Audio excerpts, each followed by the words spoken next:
తాకట్లో ఉన్న మీ బంగారాన్ని విడిపించి ఆ రోజు ఆన్లైన్ రేటుకి కొంటాం. Sharma gold company. SLBC tunnel నుంచి మనం ఒక బ్యాడ్ న్యూస్ విన్నాము. ఎస్ఎల్బిసి టన్నెల్లో చిక్కుకుపోయిన 8 మంది కార్మికులు సజీవ సమాధి అయినట్టుగా ఇప్పుడే సమాచారం అందుతోంది. ఇందులో ఇప్పటి వరకు 5 మృతదేహాల్ని గుర్తించినట్లుగా తెలుస్తోంది.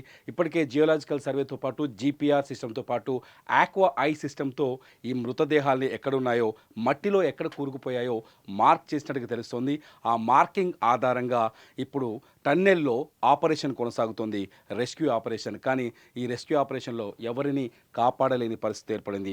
8 మంది కార్మికులు, ఎవరైతే 8 మంది అందులో ఇరుక్కుపోయారో ఆ 8 మంది ప్రాణాలు కోల్పోయినట్టుగా తెలుస్తోంది.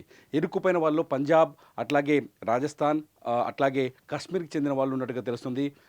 జార్ఖండ్కి చెందిన వాళ్ళు కూడా ఉన్నట్టుగా తెలుస్తోంది. మొత్తంగా కేవలం జార్ఖండ్ నుంచే 4 వ్యక్తులు ఈ 8 మందిలో ఉన్నారు.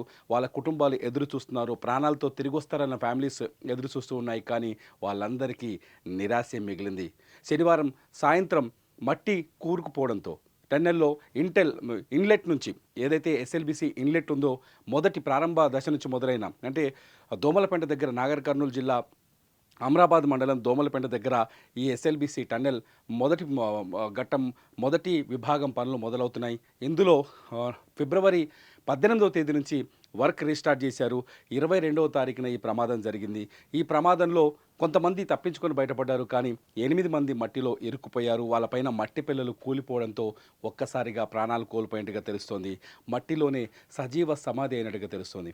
ఇప్పటికి అందుతున్న అప్డేటెడ్ క్లియర్ సమాచారం ఏంటంటే 5 మృతదేహాల్ని గుర్తించారు. ఇంకో 3 మృతదేహాల్ని గుర్తించాల్సిన అవసరం ఉంది.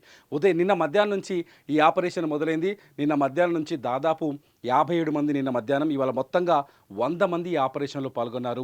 ఉదయం నుంచి మట్టిని తవ్వి బయట పోస్తూ ఉన్నారు. అందులో ఉన్న ట్రైన్, ఏదైతే చిన్నపాటి ట్రైన్ ఉందో ఆ ట్రైన్లో మట్టిని తీసుకొచ్చి బయటకు తీసుకొస్తున్నారు. మట్టిని తీసుకొచ్చి బయటకు తరలిస్తున్నారు.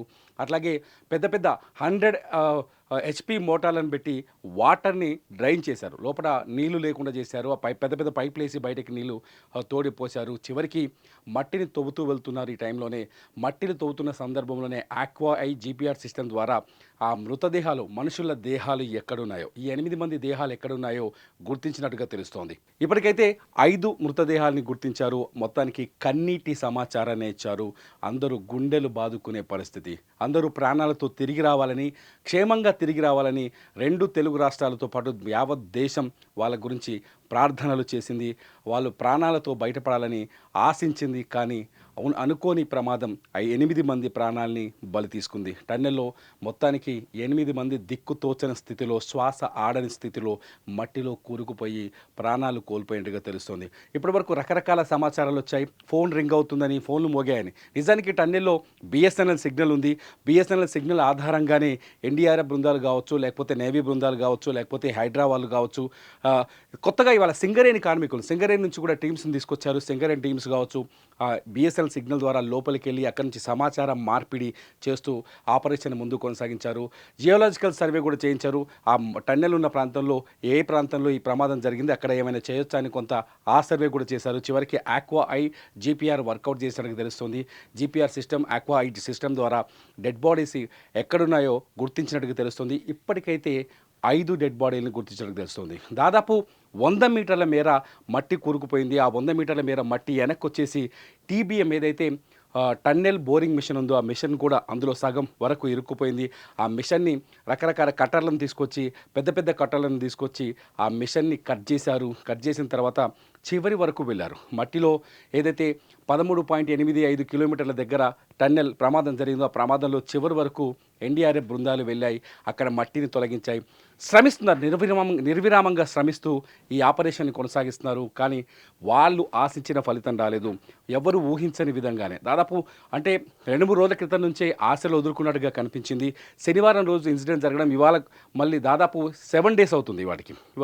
ఇవాళకి 7 డేస్ అవుతుంది. ఈ 7 డేస్లో ఎటువంటి పురోగతి కనిపించలేదు. ఇవాళ మొత్తానికి ఆపరేషన్ చివరి దశకు చేరుకునేసరికి అందులో చిక్కుకుపోయిన 8 మంది కార్మికులు ప్రాణాలు కోల్పోయినట్టుగా విషయం బయటకు వచ్చింది.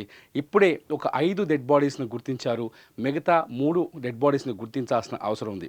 ఇప్పటికి కూడా అక్కడి బీతావాహ పరిస్థితి, బీతావాహ వాతావరణం కనిపిస్తుంది. టన్నెల్లో ఉన్న వాళ్ళు ఎవరైతే ఆపరేషన్లో పాల్గొన్నారో వాళ్ళు కూడా చాలా బాధతో ఉన్నారు. నేను అక్కడికి వెళ్ళినప్పుడు చూస్తుంటే చాలా బాధాతప్త హృదయంతో ఉన్నారు. వాళ్ళు బతికి రావాలని ఆశించారు. ఎవరైతే ర్యాట్ హోల్ మైనర్స్ ఉన్నారో వాళ్ళని తీసుకొచ్చారు. ర్యాట్ హోల్ మైనర్స్ బురద ఎక్కువగా ఉండడంతో లోపలికి చొచ్చుకోలేకపోయారు. ర్యాట్ హోల్ మైనర్స్ కూడా వాళ్ళని ఐడెంటిఫై చేయలేకపోయారు. స్నిప్పర్ డాగ్స్ని తీసుకొచ్చారు. స్నిప్పర్ డాగ్స్ కూడా వాళ్ళని ఐడెంటిఫై చేయలేకపోయారు. 3 రోజులుగా ప్లానింగ్ అంతా జరుగుతుంది. ఆ మట్టిని ఎలా తొలగించాలని ఆలోచిస్తూ చివరికి వాటర్ని డ్రై చేసి, ఎందుకంటే పైనుంచి టన్నెల్ పైనుంచి వర్షంలా కురుస్తుంది కిందికి మట్టి, అట్లాగే వరదలా బయటకు వస్తుంది. అక్కడ గోతి తీసి అక్కడ నుంచి మోటార్ పంపులు పెట్టి వాటర్ని పైకి పంపించారు, బయటికి పంపించగలిగారు. చివరికి అక్కడ డ్రైన్ అయింది పరిస్థితి. ఆ డ్రైన్ అయిన పరిస్థితి నేపథ్యంలో సింగరేణి టీమ్స్ కావచ్చు వాళ్ళని తీసుకొచ్చేసి అక్కడ మట్టినంతా తవ్వి బయటకు తరలిస్తున్నారు. ఈ ఆపరేషన్ రేపు ఉదయం వరకు కొనసాగుతుంది అనుకున్నారు. కానీ కొన్ని గంటల వ్యవధిలోనే, ఆపరేషన్ చివరి దశకు చేరుకున్న కొన్ని గంటల వ్యవధిలోనే డెడ్ బాడీస్ని ఐడెంటిఫై చేశారు. 5 మృతదేహాలు దొరికినట్టుగా మనకు సమాచారం అవుతుంది. 5 మృతదేహాలు ఎవరెవరు ఇప్పటివరకు బయటపడ్డాయి, ఇంకా మిగిలిన దొరకని 3 ఎవరనేది కొంత ఆందోళనకరమైన వాతావరణం ఏర్పడింది. మొత్తానికి 8 మంది సజీవ సమాధి అయినట్టుగా మనకు అర్థమవుతుంది. ఆ 8 కుటుంబాలు ఇవాళ రోడ్డున పడ్డ పరిస్థితి. నిజంగా అక్కడికి వెళ్ళి చూసాం. 8 మంది ఎవరైతే ఉన్నారో వాళ్ళ ఫ్యామిలీ మెంబర్స్ అంతా వచ్చి అక్కడ ఎదురు చూస్తున్నారు. గట్టు మీద కూర్చొని మా వాళ్ళు వస్తారా, ప్రాణాలతో వస్తారా అని. పిల్లలు మా నాన్న వస్తాడా, మా బంధువులు మా వీళ్ళు వస్తారా, ప్రాణాలతో బతికొస్తారా అని ఒక్కసారి చూస్తే బాగుండేది. ఆ ఆవేదన మామూలుగా కాదు. వాళ్ళని చూస్తుంటే కన్నీళ్ళు వచ్చాయి, ఏడుపు వచ్చింది. ఇటువంటి పరిస్థితుల్లో ఊహించని వార్త బయటకు వచ్చింది టన్నెల్ నుంచి. టన్నెల్లో ఉన్న ఎన్జీఆర్ఐ బృందాలు ఎవరైతే ఆపరేషన్లో పాల్గొన్నారో అందులో ఎక్కువ మంది తెలుగు వాళ్ళే ఉన్నారు. ఎన్జీఆర్ఐ టీంలో కూడా వాళ్ళు కూడా బాధతో ఈ విషయాన్ని ఇప్పుడే బయటకు చెప్పారు. డెడ్ బాడీస్ ఒక 5 డెడ్ బాడీస్ని గుర్తించాం, ఇంకో 3 డెడ్ బాడీస్ని గుర్తించాల్సిన అవసరం ఉంది. మట్టిలో పూర్తిగా కూరుకుపోయినాయంట డెడ్ బాడీస్ అంతా. లోపల మట్టి వచ్చి పడిపోయింది కదా. దాదాపు 9.2 మీటర్ల వ్యాసంతో ఉంది, వెడల్పుతో ఉంది ఆ టన్నెల్. ఆ 9.9 మీటర్లో ఒక్కసారిగా ఒక 40 ఫీట్ల వరకు మట్టి వచ్చి పడ్డదంటే దాని బరువు అక్కడ పరిస్థితిని అర్థం చేసుకోవచ్చు. ఇంకొకటి బయట నుంచి వాళ్ళకి వెదర్ని ఈక్వల్ చేయడం కోసం వీట్యూబ్ ఒకటి అరేంజ్ చేస్తారు. ఆ వీట్యూబ్ ద్వారా లోపలికి గాలిని పంపు చేస్తారు. అక్కడ పనిచేసే చోట ఒక వాతావరణం, అంటే బయట ఉన్న వాతావరణమే కల్పించే ప్రయత్నం చేస్తారు, వెంటిలేషన్ ఇస్తారు.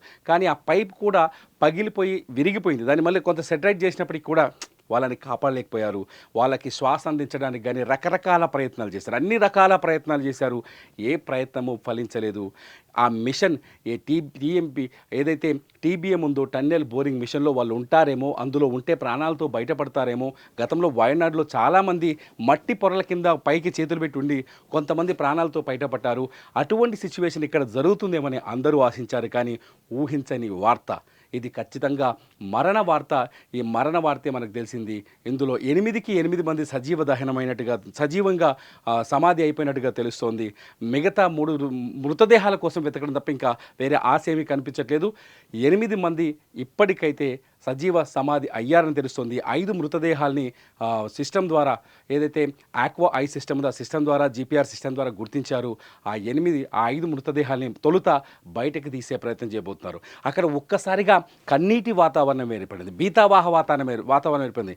ఒక విషయం చెప్పను, ఇక్కడ దేశవ్యాప్తంగా ఉన్న మీడియా ప్రతి ఒక్కరు అక్కడికి వచ్చారు. అక్కడికి వెళ్ళి చూసినప్పుడు తమిళనాడు మీడియా వచ్చింది, కర్ణాటక మీడియా వచ్చింది, హిందీ నుంచి నేషనల్ మీడియాలో ఉన్న ప్రతి ఒక్కరూ అక్కడికి వచ్చారు. ఏం జరుగుతుంది, వాళ్ళని ఎలా కాపాడతారంటూ అందరూ ఉత్కంఠ భరిత వాతావరణంలో ఎదురు చూస్తూ వచ్చారు.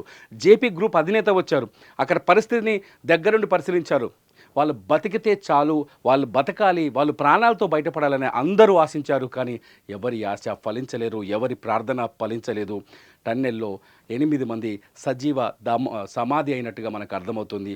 5 మృతదేహాలు అయితే గుర్తించారు, ఇంకో 3 మృతదేహాల్ని గుర్తించే అవకాశం కనిపిస్తుంది. ఇది ఇప్పటికున్న అప్డేట్. మొత్తానికైతే ఎవరైతే వాళ్ళ కుటుంబాలు బాధతో కన్నీటితో రోధిస్తున్నారో వాళ్ళకి సానుభూతి తెలపడం తప్ప ఇప్పుడు మనం ఏమీ చేయలేని పరిస్థితి ఏర్పడింది. మొత్తంగా చాలా రోజుల పాటు పెండింగ్లో ఉన్న ఎస్ఎల్బీసీ టన్నెల్ మొదటి భాగంలో పనులు ప్రారంభించారు. 4 రోజుల తర్వాత ఈ పనులు ప్రారంభమైనాయి. కానీ వాతావరణం కానీ భౌగోళిక పరిస్థితులు కానీ లోపల అనుకూలంగా లేకపోవడం వల్ల, మట్టి పిల్లలు ఒక్కసారిగా కూలిపోవడం వల్ల అనవసరంగా ఆ 8 మంది ఇవాళ బలైపోయారు. మొత్తంగా టన్నెల్ నిజంగా ఆ టన్నెల్ పూర్తయితే ఎంతోమందికి లబ్ధి చేకూరుతుంది. కొన్ని లక్షల ఎకరాలకి సాగునీరు అందుతుంది. హైదరాబాద్కి తాగునీరు అందుతుంది. చాలా దూరదృష్టితో మొదలుపెట్టిన ఈ ప్రాజెక్టులో ఊహించని ఈ ఉపద్రవం అందరికీ తీరని బాధని మిగిల్చింది.